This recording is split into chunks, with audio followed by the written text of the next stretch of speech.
Hi everyone, welcome to my YouTube channel, Reselling Farming Mom. For those of you that don't know, my name is Ashley. Tonight we are going to go over what's sold this week.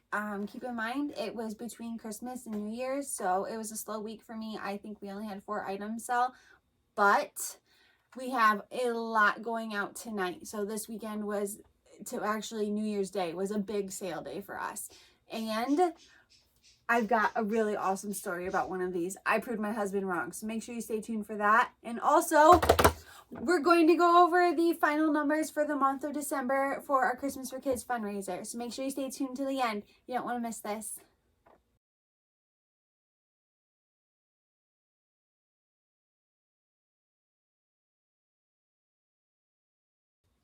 Okay, so first up, we had a set of 4 Corral soup cereal bowls. They're the Urban Red pattern. They're just a white soup bowl with a red square around the body of it. I sold a set of 4 of those for $14.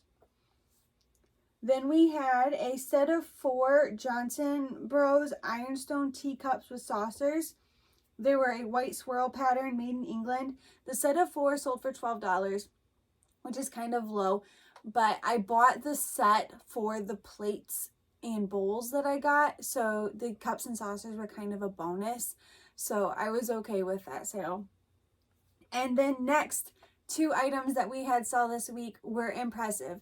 The last video I had talked to you guys a little bit about ads, vintage ads, and how I was experimenting with dissecting this magazine and listing the ads. Well, we had 2 ads sell overnight.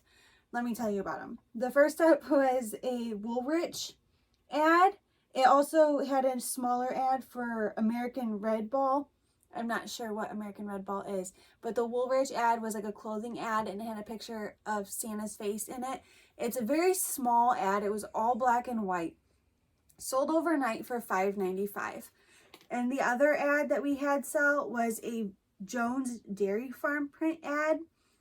It also was out of the same exact magazine. This one had a little bit of color to it, but not a lot. Another very small ad. It also sold for $5.95 overnight. So make sure that before you toss these old magazines, if you've dissected them or if you don't know what to do with them or if they're in really rough condition, I would look through them for these ads. I've heard people say that bright colors were the best for ad selling, but again, these ads were almost all black and white that have sold. I've listed quite a few that are bright colored and they have not sold yet. So I will keep you guys posted about these ads that I'm selling. I'm still working on the first magazine. There's a lot of ads in it, and now that I've had 2 all black and white ads sell, I'm not discounting any of them and I am listing all of them. So, not discriminating against any ads. And then we have all of this going out tonight. It was a huge weekend for me. So, let's go through what sold. First, we had a set of 2. These are 1971 Homeco Mid-Century Modern butterflies. They hang on the wall. They're plastic. The set of 2 sold for $8.65. I picked them up at a garage sale, a local garage sale around the corner. I think I paid 50 cents for the pair. So not a huge profit, but some good profit. And they're going to be simple to ship, and they didn't really take up that much space. So that was a good one. The next item was this vintage small ceramic pink swan. It's a toothpick holder, but I also listed it as a planter because with all the small succulents that are out there, you can get away with like using these as a planter. It's pink in color. It sold for $9.95. So, and it was the same buyer as the gold butterflies. And they also bought this cute little black tray. This is an 11-inch square hand-painted black tray. It's purple blue bonnet floral. It says blue bonnet on here, so that's how we knew. I think I picked it up at the Goodwill for $1 and it sold for $9. I've had it for quite a while. I was just trying things out. A lot of those 3 items I've had listed for quite a while, so I was happy to see them go. Then we have more older listings. This is a Gary Patterson pool shark drink glass. It's very small. It's kind of faded, but it was all, you could tell in the pictures and in the description in the listing on eBay. I picked this up at Goodwill for 50 cents. It sold for $4, and I've had it listed for almost a year, so another item I was happy to see go. Then we have the Foghorn Leghorn teacher mug. It says a class act in here, you know, when you're drinking it. It's from 1996. Picked this up in our Foghorn Leghorn auction we went to. If you haven't seen that video, I can make sure to link it up down below. We picked up all kinds of chicken stuff and foghorn stuff. I wish I would have bought it all if I'd known, but I didn't at the time. This mug, I was probably less than $1 in and sold for $10.50. And then another haul video that's up is the $7 estate sale haul video. If you haven't seen it, I would check it out. I recommend go to the estate sale the first day it's open and the last day it's open, because we didn't hit this one up on the first day, but we hit it up on the last day, and we got so much awesome stuff for $7. This was one of the items. It's actually a pair. My husband picked these up too. They are elephant votive holders. It's not a huge holder, you can see, or at least I listed it as a votive holder. They are glass. They're this nice like orangey peach color, but there's no chips or cracks. Their trunks are doing great. So I was probably $1/4 in on these, and they sold for $12. The next item I sold was, I'm going in order, by the way, guys. So like my awesome stories were the last 3 items. So this is a Sangostone serving bowl. I actually picked this up at the Goodwill. I picked this bowl up as well as 4 smaller bowls. I've had them again for quite a while. The smaller bowls sold really quickly, but the serving bowl did not. I paid $1 for this at the Goodwill. It sold for $9, but it took a long time to sell. So, but it's really nice, but I don't know, the smaller bowls just went by, or they were a faster seller. And then I had another Corral sell, or Corral set, I would say. I sold 2 of the their blue floor, their cups and saucers. They sold for $3 a set. So $6 in total for 2 cups and 2 saucers. This is why I do not sell Corral cups and saucers. They take up space and they don't sell for very much. And it's more that I have to package to ship, and you have to worry about the handles versus plates. They're flat. They can fit in a flat box. They're easy peasy, lemon squeezy, but not these guys. So I think I had these and I didn't want them anymore. So they're probably a free to me, I would say. And they sold for $6. So I'm really not out anything. I made a little bit of money, but it's just not worth my time. I don't pick them up anymore. I only pick up plates and bowls and serving pieces. But recently I had someone comment down and told me that Corral made stationery sets. So now I have goals. I'm going to watch out for Corral stationery sets. I found a nightlight that matches the Corral Ivy pattern, but I don't think it's made by Corning or Corral or anything like that, but it is almost identical. It's listed in my YouTube, or not my YouTube. It's listed in my eBay shop, Ashley's Thrifty Shop. So you have to go check it out. It's white with the swirl and the green ivy, and it's got a dark green shade. It's only about yay tall, but it looks just like the one Corral pattern. So, but I don't sell Corral cups and saucers because this is what I get. So that's just how it goes sometimes. Then the other day we went to the Goodwill, guys. We went to the Goodwill, me and my husband and my son, and we got, in my small town Goodwill, we had 2 carts. I had my own cart and he had his own cart. And it was a competition to see who could fill their cart more, who could get more stuff in it. I actually took a small snippet of clip at the Goodwill. I was trying to convince my husband to make it into an Instagram reel for me. He's not done so yet. I'm not sure who won. The carts were both pretty full, but one of the things he got that was super cool was a huge gallon, well, not huge, it was a gallon bag, but it was a gallon bag very full with Cat's Meow shelf sitters, wooden shelf sitters. For those of you that don't know, Cat's Meow, they make just cute little shelf sitters, and they all have a black cat somewhere in them. They were probably, I want to say $4 for the No, bag. I know, but I want to say how many there were in it. Oh, there's 15 or so. There was probably 15 individual figure or sitters in it, but there was 5 of them that were very, very small. But so they usually for me sell anywhere from $7 to $9. Some sell higher, some sell lower. But when I was listing them yesterday, I made sure I looked them up to see what other ones are listed at, what they're selling at. And then I came across this one, Skyline Chili, a Cincinnati tradition since 1949. I could not find any of these listed or any of these sold. So on a whim, I listed it for $14.95 because it was the only one. Like, I couldn't find any other ones, just mine. So I listed it at $14.95. It sold in less than 4 hours, guys. Less than 4 hours.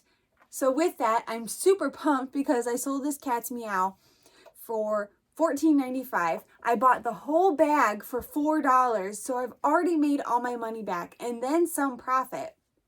And I have all the other ones left to sell. Should I have listed it higher? This is what the things you think when things sell so fast. I don't think I should have listed it any higher, but I was super stoked. So if you come across a Cat's Meow Skyline Chili, they're worth more than $9. You can list them at $14.95 and they'll sell really fast. I was so pumped. You don't even know. And then in the midst of this Skyline Chili selling, do you guys like vintage puzzles? There's been a hot debate in my home about these. I went to an auction about 2 months ago, and I got this huge, you can't see the bottom hand, like it's going down. I can't reach the floor. About 3 feet high of vintage puzzles, you know, and some were bigger, some were smaller, but they ranged from Norman and Rockwell to Fairchild to Whitfield. Some were round, some were square. They were all opened, so they're all as is puzzles. I paid less than $5 for this stack of puzzles, guys. I was so excited. I set the stack of puzzles in the basement. I hadn't done anything with them. We have been hosting Whatnot auctions, and we had shown the puzzles in the Whatnot auctions. And when you sell stuff on Whatnot, you know, it starts a little bit lower. It's not like eBay where you're setting a high price and, you know, buyers are working with you to get a lower price. Whatnot, you're starting lower and you're working up a little bit, because I don't do auctions on eBay anymore. I only do auctions on Whatnot. Nobody was interested in these puzzles on Whatnot. I'm like, cool, that's fine. So then we started hosting mystery box sales on Whatnot. We've hosted 3 so far. They've all went very well. The second sale, I had put a few puzzles in the boxes. My husband did not understand the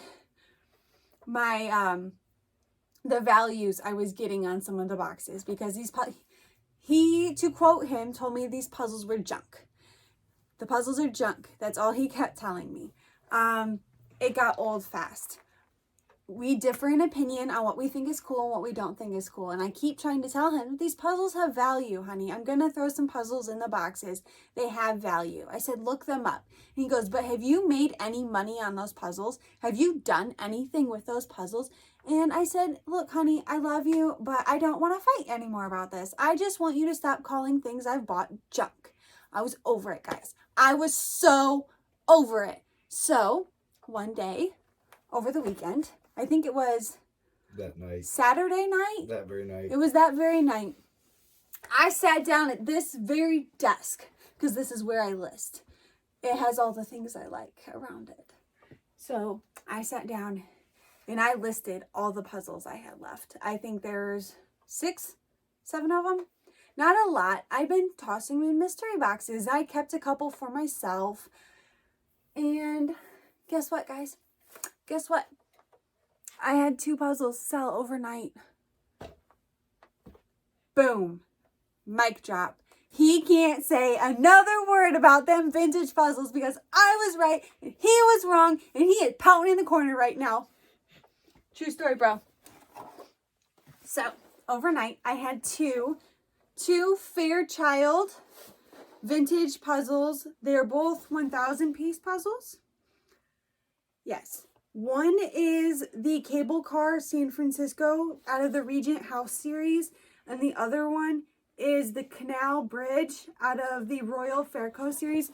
Here, I'll stand up so you can see. They're both as-is puzzles. In the title, it said that they were as-is puzzles. And in the description, I put that the puzzles were pre-owned. I'll show you. I just showed pictures of the front of the box. And I showed pictures of the information. And literally, overnight, somebody... I did list them. Okay, I'll tell you guys. I listed them at $14.95. And when I got those $10 offers, I couldn't hit accept fast enough. Because I could not wait to prove him wrong. And to tell you what, I was only listing them at a $10 value on my Whatnot auctions. So really, they're right on the money. They were right on the money. They're going down to Florida, guys. I was so excited. So excited. And he can't say anything about it ever again. And even in my Whatnot sale we had last night, we did probably our last mystery box for a while sale. And I was showing someone this vintage puzzle that they were receiving out of this box. And they were telling me how much they love vintage puzzles and how the quality is just there versus the quality of new puzzles. And we were going back and forth about it. And again, he just had to be quiet. He couldn't say anything anymore. So ladies, if you've got stacks of vintage puzzles and your husband's telling you they're junk, prove him wrong. List them, sell them. I'm telling you, they'll sell. I'm telling you. So, enough with that squirrel. I've got one more item that I have sold. This one sold this morning, and then I'm going to tell you these numbers. So, the last one was a set. It was just 2 plates. They're not Corel. They're actually Pier 1.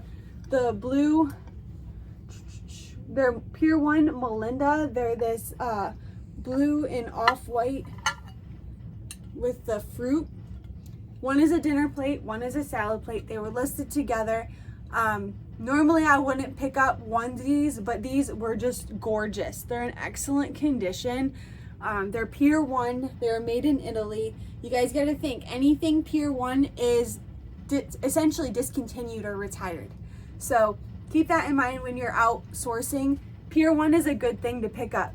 Even the ugliest Pier 1 plates you see sometimes are worth big money. Like, just because you don't like it doesn't mean someone else won't. Lesson learned. So keep that in mind. I was $1 in on these 2 plates. A lot of plates that I see selling are like place settings.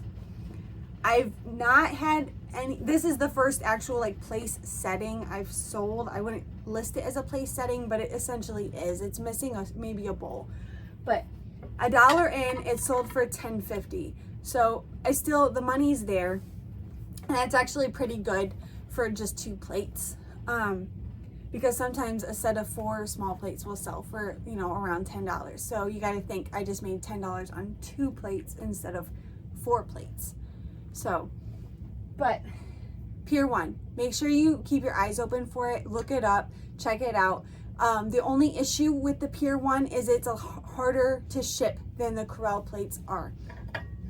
Pier 1 plates are they're like a ceramic or a stoneware plate. They're a lot thicker than a Corelle plate, so you have to think about them when you're stacking them with your bubble wrap. You got to put cardboard in between, actually like a whole layer of cardboard to make sure that you're protecting them from that bubble wrap crushing itself from the weight of the plate. So, are you guys ready to talk numbers? Are you super excited? I'm super excited to tell you how many subscribers we have gained on YouTube in this last month. Like, it has blown my mind. So, you guys remember there are 5 ways that you can help donate to the Christmas for Kids fundraiser. 3 of which don't cost you any money at all. So, I've got my notes here because I want you guys to hear the numbers themselves. So, we're counting from December 1st up until January 1st, but really things started to take off on December 13th when we announced the fundraiser itself. So on December 13th, the video or the fundraiser took off, even though we're counting from December 1st. So we gained 110 YouTube subscribers in the last month. From December 1st to January 1st, 110 subscribers. That is epic. That almost doubled? Almost double. It's not completely double, but it was almost a double for me, which is huge. If we could do that every month, that would be like the most unrealistic thing ever. So make sure you guys are sharing the videos, because every time you share it, it gets it out to more people and it helps us raise more money. And it helps us to grow ourselves. So we 110 subscribers. And then we got 133 likes on the videos on YouTube so far. So 110 subscribers, 133 likes. 2 things that you can do that didn't cost any money. And then, so those are the YouTubes. Then we sold 51 items on December. So some of this is people and some of this is me. I'm going to work really hard to list big this year so that we can sell more, but we only sold 51 items in December. On what? 51 items? On eBay. You didn't say eBay. Oh, I'm sorry. 51 items on eBay. I'm sorry, guys. And then we got, I can't hold that finger. I'm going to go like this because I can't hold it like that. We have gained 381 followers on Whatnot. I don't think that we actually gained 381, but we started Whatnot late in November, so I think that we're just counting all of the Whatnot subscribers, and then we're gonna, as we go up, we will keep going up. So we started in like the 28th or 29th of November, so pretty much it was the 1st of December anyways. Yeah. So we're just counting all the Whatnot subscribers. And then, last but not least, Whatnot, again, we're counting all of the sales from Whatnot up until now. So 262 sales on Whatnot in the last, it's been a little over a month, but that's okay. It's all for a good cause. So with all of those things, a penny for each one each time, that is $9.37. So with my match, it brings us to almost $19. So almost $19 is going into the pot to get donated to a local Christmas for Kids charity this year. This month, in our first month, and we've only announced it 2 weeks ago. Yeah. So in the first month that we've announced this, we've raised, we haven't raised it. We're not making you guys pay this money. We are paying this money. But this is how we're getting this money into the pot. And so with $9.37, and then my match, because I'm going to match it because that's what a good person does, it's almost $19 in the first month. Can you imagine what it's going to be like next month? In the month after that? And in the month after that? The goal is what? Should we shoot for 1,000? If not more. At least a minimum, guys. Help me reach a minimum of $1,000 to donate to this Christmas for Kids charity. If we can get over $1,000, we could donate to more than one charity. So if we hit over 1,000, I would love for you guys to recommend some charities for me, because mine that I want is Christmas for Kids, because I want to make a difference in someone's Christmas, because I think that's very important. Once again, thank you so much for all of your support. All your likes and shares make a huge difference in this and us being able to give back to the local community here. But with that, I'm going to end this video. I hope everyone had a wonderful and safe New Year, and I will see you again next week. Thanks for watching. Make sure to like, share, and subscribe.